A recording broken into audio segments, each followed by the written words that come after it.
9,000 feet high. دومین مانع عمده و در حقیقت اولین مانع کوهستانی صعب العبور با 9,000 پا ارتفاع، پوشیده از صخره‌های تیز و عمودی با شبکه‌ای از رگه‌های سنگی تنگ و باریک. 500 خانواده همراه با ده‌ها هزار احشام با سر و صدای زیاد، در حالی که همچنان با تلاش به سمت قله کوه منار حرکت می کنند، در میان این رگه‌های سنگی ناپیدا هستند.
Everybody hates the rain, especially Jafar. همه از این باران متنفرند، به خصوص جعفر، زیرا برنامه زمانبندی شده آنها به هم می‌خورد.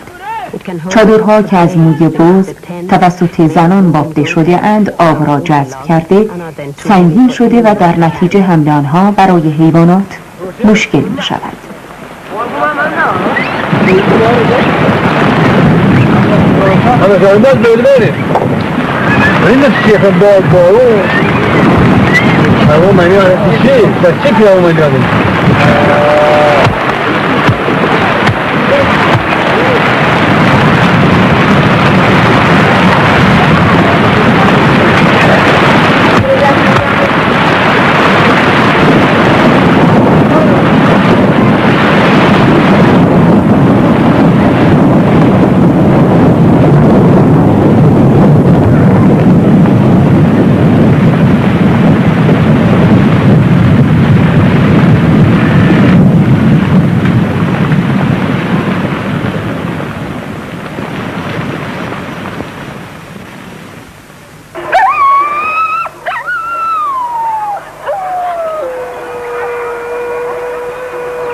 اینجا شینبار است.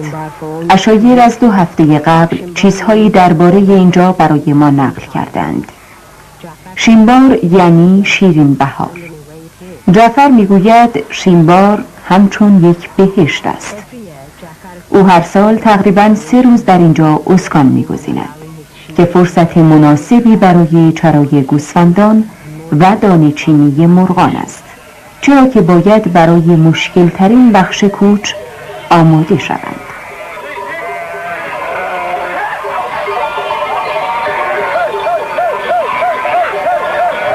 اما شینوار خطرناک هم هست.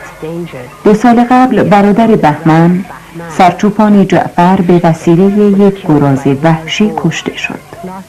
و سال گذشته خود بهمن با یک گراز وحشی درگیر شد، ولی او با پایین انداختن گراز از گذرگاه با چوب دستی آن را کشت و جان خود را نجات داد.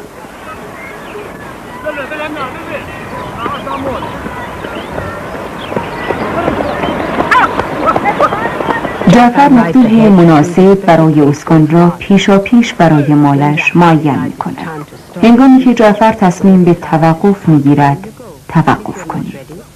هنگامی که دستور رفتن می دهد، بروید و اگر آماده نباشید، عقب خواهید ماند. یا جعفر محلی را دوست نداشته باشد، به راحتی جای مال را عوض می کند. سال گذشته مال در یک شب چند بار جایش را عوض کرد. این عمل زمانی انجام می‌گیرد که هوا بد باشد، ولی امسال هوا در شینوار تغییر کرده.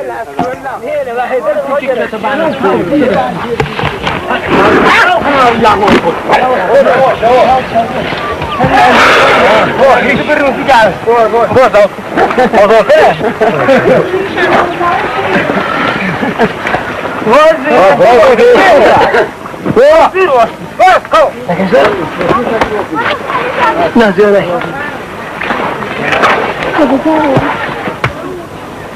وای چی بود؟ تو زیر خوب بنی تا چی پیره؟ دو کمکر کجا؟ این سر بازی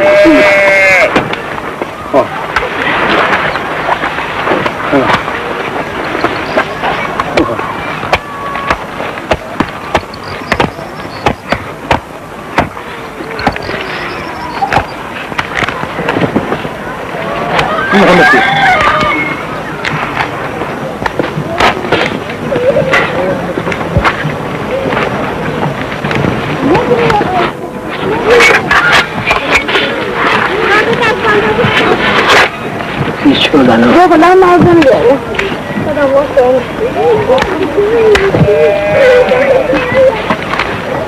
Ya hiç olsun. Yok kendine. Müşteri kızı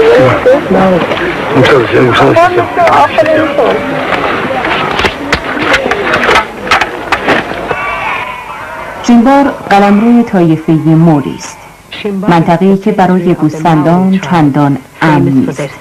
اما گوسفندان جعفر از این بابت مسئول هستند، زیرا خواهرش همسر فیض‌الله کلانتر طایفه موری است. فیض‌الله هر ساله مهمانی مفصلی برای جعفر و افرادش به پا می کند.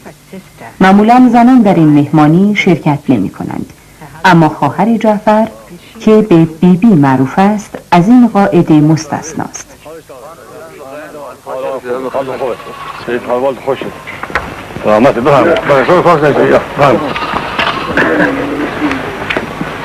Sağ olun.